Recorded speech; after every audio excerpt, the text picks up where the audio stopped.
One and only CMR Shopping Mall, మియాపూర్లో September 10న గొప్ప ప్రారంభం. ఆంధ్రప్రదేశ్లో మరో కొత్త ఎయిర్పోర్ట్కి రంగం సిద్ధమవుతుంది. గ్రీన్ ఫీల్డ్ ఎయిర్పోర్ట్గా నెల్లూరుకి సమీపంలో దగదర్తి ఎయిర్పోర్ట్ని నిర్మాణ ప్రక్రియను ప్రారంభించేందుకు కావాల్సినటువంటి ప్రణాళికని రాష్ట్ర ప్రభుత్వం సిద్ధం చేసింది. ఇందులో భాగంగానే ఆర్ఎఫ్పి అంటే రిక్వెస్ట్ ఫర్ ప్రపోజల్ని రిలీజ్ చేసింది ఏపీ సర్కార్. అసలు ఈ దగదర్తి ఎయిర్పోర్ట్ ఏంటి, దీనివల్ల కలిసి వచ్చేటువంటి అంశాలు ఏంటి ఒకసారి విశ్లేషించేటువంటి ప్రయత్నం చేద్దాం. ఆల్రెడీ ఆంధ్రప్రదేశ్లో ఎయిర్పోర్ట్లకి కొదవలేదు అనేటువంటి అభిప్రాయం ఉంది. ఎందుకంటే అటు విశాఖపట్నంలో, రాజమండ్రిలో, విజయవాడలో, ఇటు తిరుపతిలో, అనంతపురంలో, మరోవైపు కర్నూలులో కూడా రీసెంట్గా స్టార్ట్ అయినటువంటి ఎయిర్పోర్టు మనకు తెలుసు. ఇవి కాకుండా శ్రీకాకుళం ఎయిర్పోర్టు, అమరావతి ఎయిర్పోర్టు, ఇటు నాగార్జున సాగర్ ఎయిర్పోర్టు, ఒంగోలు, నెల్లూరు, కడపలో ఒక ఎయిర్పోర్ట్ ఆల్రెడీ పనిచేస్తున్నటువంటి ఎయిర్పోర్ట్ ఉంది.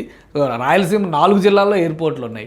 నెల్లూరు శివారు ప్రాంతం, సముద్ర తీరంలో ఉన్నటువంటి ప్రాంతంలో కూడా ఒక ఎయిర్పోర్ట్ అవసరమని గతంలోనే రాష్ట్ర ప్రభుత్వం డిసైడ్ చేసింది. దగదర్తి దగ్గర ఎయిర్పోర్ట్ కట్టాలనేటువంటి ప్రపోజల్ పెట్టింది. ఇది ఎయిర్పోర్ట్స్ డెవలప్మెంట్ కోసం అప్పట్లోనే ఎయిర్పోర్ట్స్ డెవలప్మెంట్ కార్పొరేషన్ ఆంధ్రప్రదేశ్ ప్రభుత్వం ఏర్పాటు చేసింది.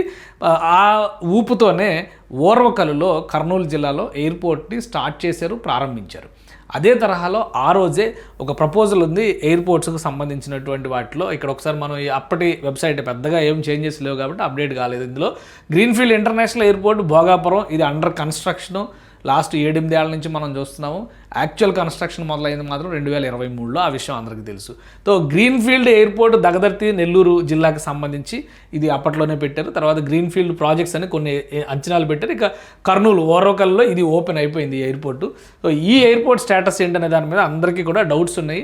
అది ఇంతవరకు క్లారిటీ రాలేదు. దగదర్తి ఎయిర్పోర్ట్కి ఉన్నటువంటి స్పెషాలిటీస్ ఒకసారి చూస్తే కనుక ఆ రోజే గవర్నమెంట్ చెప్పింది, శ్రీ పొట్టి శ్రీరాములు నెల్లూరు జిల్లాలో fastest growing districts of our state అని చెప్పి the proposed airport site is located about 30 kilometres north of Nellore సిటీకి 30 కిలోమీటర్ల దూరంలో ఉంటుంది. ఎక్కడైనా ఎయిర్పోర్ట్లో 20-30 కిలోమీటర్ల దూరంలో కడతారు, ఎందుకంటే సిటీ ఎక్స్పాన్షన్కి స్కోప్ ఉంటుంది అనేటువంటి ఉద్దేశంతో. అదే ఉద్దేశంతో అక్కడ it is situated on west side of Guntur Chennai highway, అంటే నేషనల్ హైవే 16కి పశ్చిమ భాగంలో ఉన్నటువంటిది. Airport will be nodal point of both proposed Vizag Chennai industrial corridor and Bengaluru Chennai industrial corridor. అంటే ఈ 2 ఇండస్ట్రియల్ కారిడార్లకి కూడా ఇది మధ్యలో వచ్చేటువంటి స్పేస్ అవుతుంది. కాబట్టి అక్కడ కృష్ణపట్నం పోర్ట్ ఉంది, అక్కడ క్రిస్ సిటీని డెవలప్ చేస్తున్నారు. మరోవైపు కొంత సమీపంలో చూస్తే శ్రీ సిటీ కనిపిస్తుంది.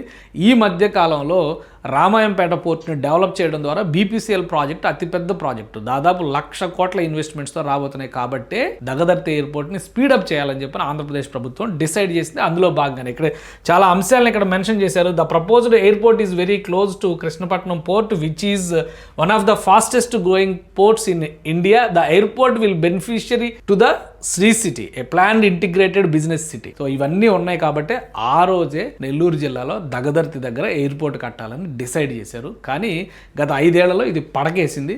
లాస్ట్ 1 ఇయర్ నుంచి కూటమి ప్రభుత్వం వచ్చిన తర్వాత మళ్ళీ దుమ్ము దులిపి ప్రాసెస్ని ముందుకు తీసుకెళ్లే ప్రయత్నం చేస్తుంది. ఫైనల్గా ఇప్పుడు ఆర్ఎఫ్పి రిలీజ్ చేశారు, రిక్వెస్ట్ ఫర్ ప్రపోజల్. అంటే నిర్మాణానికి కావాల్సినటువంటి ప్రణాళికని, ప్రతిపాదనని ప్రైవేట్ సంస్థల నుంచి ఆహ్వానిస్తున్నారనమాట.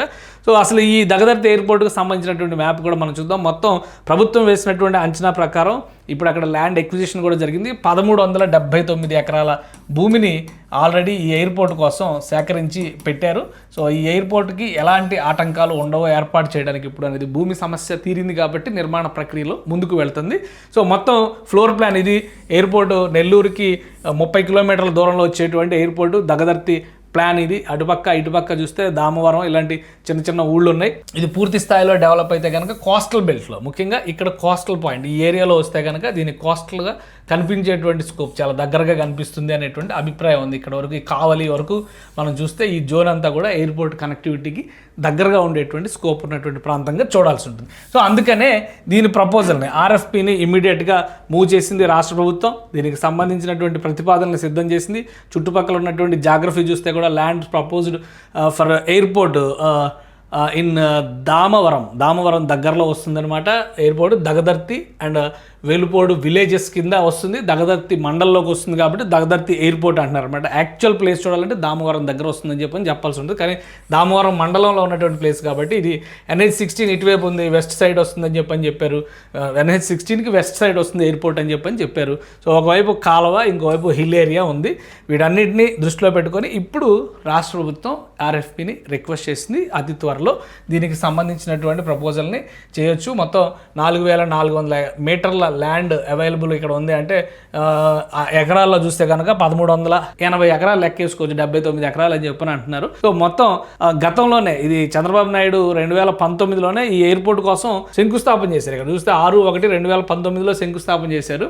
6/1 అంటే 6వ తేదీ 1వ మాసం జనవరి నెల. మార్చి తర్వాత ఎలక్షన్ జరిగింది, అప్పుడు గవర్నమెంట్ పడిపోయింది. అలా శిలాపలకం మాత్రమే మిగిలింది, ఇంకా అది కూడా పీకేలేదు. కాబట్టి ఇంకా ఎయిర్పోర్ట్ సజీవంగా ఉంది అనేటువంటి ఆలోచన ఉంది. కూటమి ప్రభుత్వం గెలిచిన తర్వాత ఈ ప్రాంతాన్ని 3 సార్లు ఎయిర్పోర్ట్స్ అథారిటీ అధికారులు సందర్శించారు. అలానే ప్రస్తుతం ఉన్నటువంటి ల్యాండ్ ఎక్విజిషన్, ప్రస్తుతం ఉన్నటువంటి రిక్వైర్మెంట్స్ కు తగ్గట్టుగా ఎయిర్పోర్ట్ కావాల్సినటువంటి భూముల సేకరణ, వీటన్నిటిపైన దృష్టి పెట్టారు. ఫ్యూచర్ ఎక్స్పాన్షన్స్ కి సంబంధించినటువంటి అంశాలను కూడా దృష్టిలో పెట్టుకుని ఒక ఎయిర్పోర్ట్ మాత్రమే కాకుండా కమర్షియల్ ఎక్స్పాన్షన్ కి అవకాశం ఉండేటువంటి కాంప్లెక్స్ల నిర్మాణానికి కూడా భూసేకరణ జరిగిపోయింది. కాబట్టి ఫ్యూచర్లో నెల్లూరు జిల్లా ఒక 25 నుంచి 50 ఏళ్ల వరకు అభివృద్ధిని కనుక అంచనా వేసి చూస్తే కనుక దగదర్తి ఎయిర్పోర్ట్ అక్కడి నుంచి బెస్ట్ సర్వీస్ ప్రొవైడర్గా మారేటువంటి అవకాశం ఉంటుంది. బీపీసీఎల్ లాంటి భారీ కర్మాగారాలు వస్తున్నటువంటి నేపథ్యంలో ఈ పనిని మరింత వేగవంతం చేయాలని ఆంధ్రప్రదేశ్ ప్రభుత్వం భావిస్తుంది. సో రాబోయే రోజుల్లో అంటే ఒక మొత్తం మీద ప్రాసెస్ కంప్లీట్ అయింది కాబట్టి నిర్మాణ ప్రక్రియ కనుక ముందుకు వెళితే 3 నుంచి 4 సంవత్సరాల్లో నెల్లూరు నుంచి విమానం ఎగిరేటువంటి ఛాన్సెస్ కనిపిస్తున్నాయి. సుమన్ టీవీలో మీ పర్సనల్ అండ్ బిజినెస్ ప్రమోషన్స్ కోసం కింది నెంబర్కి కాంటాక్ట్ చేయండి.